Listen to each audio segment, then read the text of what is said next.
مرحبا. أنظمة إنشائية وتحليلها. تصميم مقطع أحادي التسليح. بناء على إلحاح الطلاب أوردت المثال التالي. المثال رقم 1: مسقط إنشائي لنظام هيكلي خرساني لبناء سكني المبين بالشكل واحد. هلا بنشوف الشكل واحد. المطلوب ما يلي. رقم 1: رسم الجملة الإنشائية للجائز ABC بفرض قوة شاقولية F تساوي 7 كيلو نيوتن تؤثر إلى النقطة B.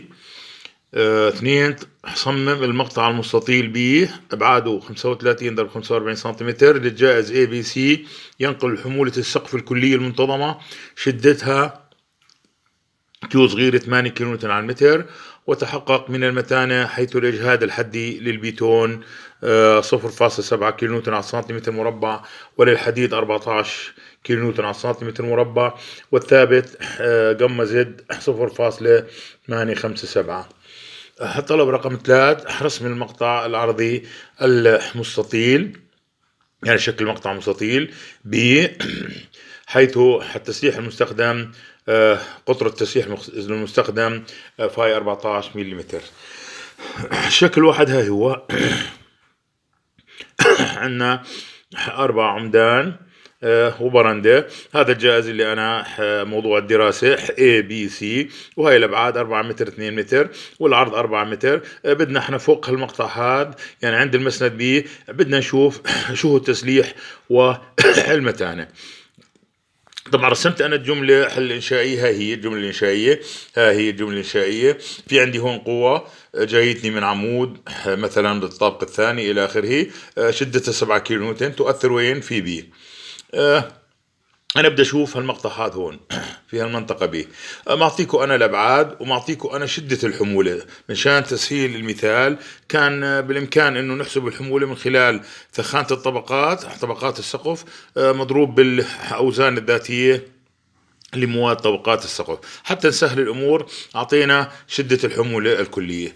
آلية الحل إنه إحنا هلا لازم نحسب العزم فوق المسند بي. طبعا هون أنا حتى أوفر على حالي حساب ردود أفعال إلى آخره، فورا أخذته من اليمين الحر يعني بدءا من سي.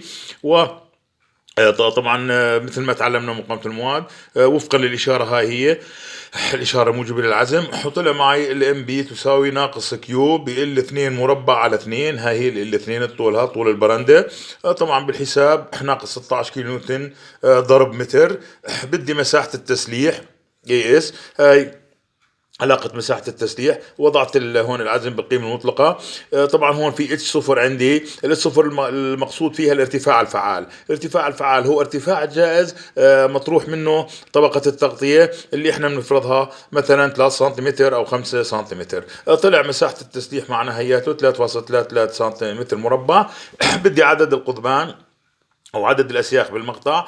قسمنا مساحة التسليح على مساحة السيخ الواحد اللي هو فاي 14 اللي هو طبعا مساحته هذا بي ار مربع، يعني نصف قطر الحديد المستخدم. وطلع معنا 2.167. قررنا عدد صحيح أكبر شوي 3 فاي 14. إذن هذا هو الحديد الفعال أو الحديد اللي بيقاوم أجهادات الشد. بما يتعلق المتانة، هاي المتانة وفقا لقواعد مقاومة المواد سيجما تساوي زائد ناقص ام بي على دبل في هي العزم المقاوم. هون درستها بدلالة الارتفاع الفعال اتش 0 مربع مضروب بعرض المقطع على 6. طلع معنا الجواب 0.171 كيلو نيوتن على سنتيمتر مربع. قارنته مع الإجهاد اللي أعطيته بنص المسألة، هاي هو 0.7. طلع معنا المقطع متين. فيما يتعلق برسم المقطع العرضي، هاي رسم المقطع العرضي. هاي رسم المقطع 3 فاي 14. هون لازم تنتبهوا إنه من الأعلى. ليش؟ لأنه العزم السالب من الأعلى.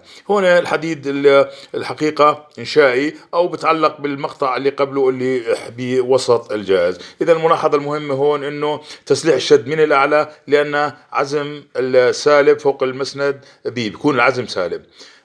طبعا أشكر حسن استماعكم.